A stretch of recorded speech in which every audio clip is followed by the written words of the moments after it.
please take a second to subscribe to our channel and like this video. What's up, Check Fam? I'm Diamond and I'm back with another video. If you're new to my channel, welcome. Go ahead and hit that subscribe button and also hit the post notification so you get a notification every time I post a new video. So in this video, I'm going to share all my tips and tricks to get you guys to maximize your earnings with being an Instacart shopper. So my first tip will be to keep good ratings.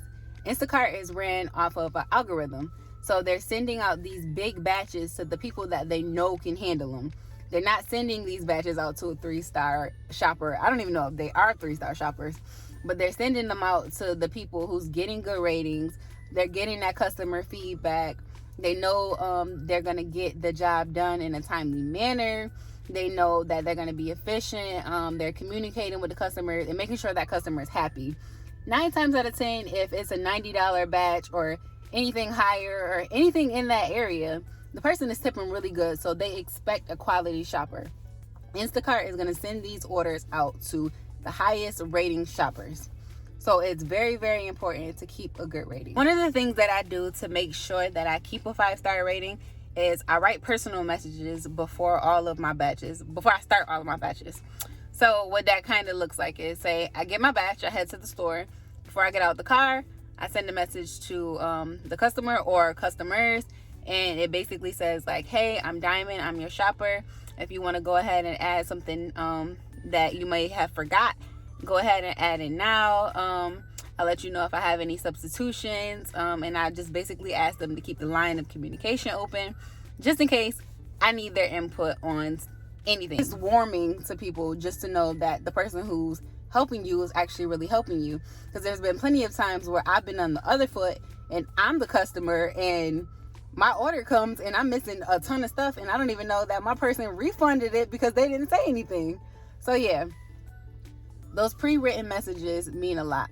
So it also goes hand in hand, because I do the pre-written messages and then I do a message after. So when I'm dropping off the message, I also say, hey, your order has been delivered. Have a great day. You know, I pride myself in being a 5-star shopper. I ask you to leave me a rating if you have time. 9 times out of 10, if you did something really good for that customer or you went the extra mile, they're going to give you that 5-star rating. And like I said before, those 5-star ratings is what's getting you the good batches and it's getting you paid. So my next tip would be to pre-shop. This is a game changer, because if you're new to Instacart or you're new to some of these stores, you don't know where things are. I had this issue with a Sprouts order when I first started. Never been to Sprouts, never knew where anything was. But I tried this. So Instacart gives you the list of everything that you have to do. And you don't have to start shopping it, but you can still see the list. So what I would normally do is I would shop anywhere between 5 to 10 items just to get ahead of that time at the bottom. Because obviously if you go over the time, they're docking your tips. If you go over the time, it just doesn't look good. So to keep those ratings up and to make yourself look good and Instacart to keep shooting you those good batches, you want to keep that time down and just be getting out of there quickly. Right now, I think I'm at about 50 seconds per item. It's listed in your Instacart app. And like I said, that's how the algorithm goes. It goes off of your information. So yeah, pre-shop. I normally get the produce stuff out of the way, or if it's something that I see on the list that I don't know where it is, I'll show somebody at the store just so I know the general area or where it is once I get to it. And that cuts the time down tremendously. Yeah, so pre-shop. My next tip would be basically to keep the lines of communication open. It's a lot of the times where people are just refunding stuff, like I said before, and customers don't want that. Like if they're at the store and they see something that they say they went to get tissue and they didn't have Charmin, but they have Downy or whatever, like if they went to the store by themselves, they would replace it. So if you're not getting the Charmin but the Downy's there and you're not asking the customer if they want it and they really need the tissue, then you're not really helping. So yeah, keeping those lines of communication open, sending pictures of what's there, not rushing, asking the customer like, hey, do you want a replacement? This is what they have. They appreciate that. And also when you go the extra mile like that, you get tips on top of tips. Like yesterday I got I think it was like a $17 in-app tip, and then once I delivered my order, the lady was like you had great community service. You had great customer service. Like, I wanted you to know that I really appreciated you as my shopper.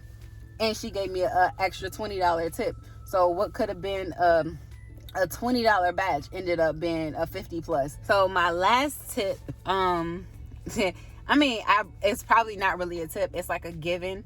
It's just to be a quality shopper.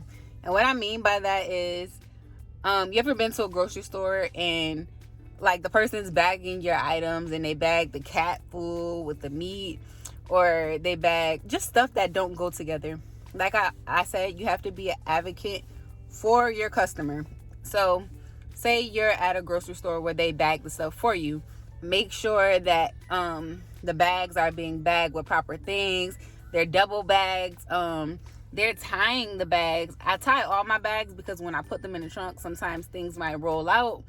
And I don't know, just to keep them, to know where everything is. You're not losing anything. Customers not missing any items. I tie all of my bags. If it's a double order, I tie all my bags and I just separate them in the car, A, B, C, or whatever. But yeah, tie your bags to make sure nothing's falling out. Also, like, make sure that you're putting the eggs and bread somewhere where they're not getting smushed. Just do what you would do for your groceries. Like, when you go grocery shopping, you're not bringing home smushed bread and broken eggs. Like I said, you're not bagging the cat food with your food and bagging motor oil with the milk. Like, no. Be a quality shopper. But yeah, guys, that's it for this video. I hope it helped you guys out. If you're new to Instacart, I hope I said something that encouraged you to, get started, because I'm telling you, this is really good money. Like I said in my previous video, I work part-time hours and I'm making full-time money. It's really good. If you guys aren't subscribed to my channel, I ask that you subscribe now. Like I said before, hit that post notification button so you don't miss another video. And I appreciate you guys. I'll see you on the next one. Bye.